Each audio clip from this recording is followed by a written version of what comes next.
Hello Idol Mark, isa po akong silently listening ng iyong platform sa YouTube channel, kaya't naisip ko rin magbahagi ng secret files. Ang title nito ay Magbayaw. Salamat anak, malaking tulong yan sa amin. Pakisabi na rin kay Eric salamat dahil pumayag siya dinig kong sabi ng aking biyenan na babae habang ka-video call siya ng aking asawa. Opo mawala pong problema magiliw na sagot naman ng aking asawang si Nicole. Napag-usapan na namin ito at pumayag na rin akong dito manuluyan ang kanyang kapatid na si Neri habang nag-aaral ito ng kolehiyo para na rin makatipid sila. Taga Ilocos ang pamilya ng aking asawa at doon manggagaling ang kanyang kapatid.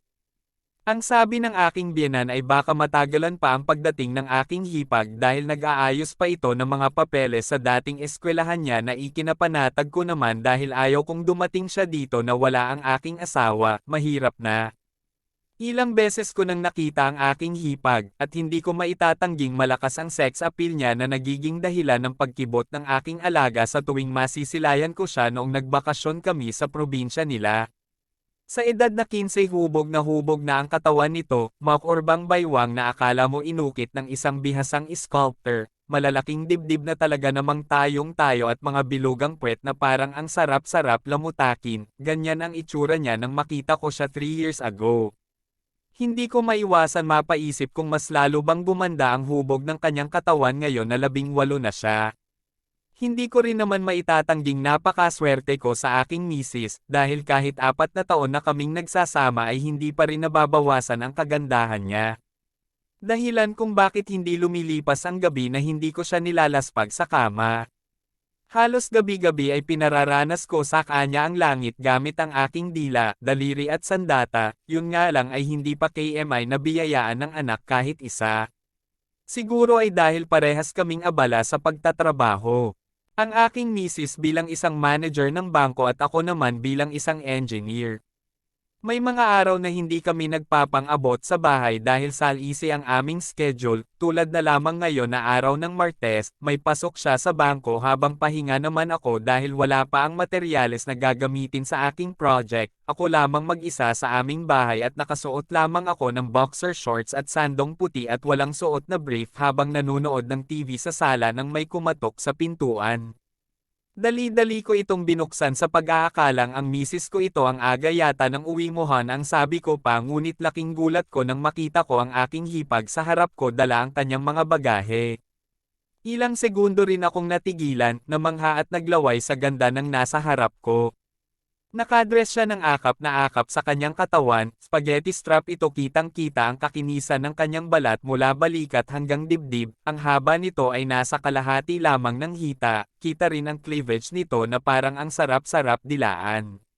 Kumaibat ng bahagya ang aking alaga at halatang halata ang paninigas dahil sa suot kong boxer lamang. Hindi nakataka sa aking mata ang pagkabigla at kakaibang ningning ng mata ng aking hipag kabang nakatingin sa bandang ibaba ng aking shorts. Sabay pa kaming napapitlag nang nakarinig ng busina ng tricycle na dumadaan. Ay Neri ikaw pala?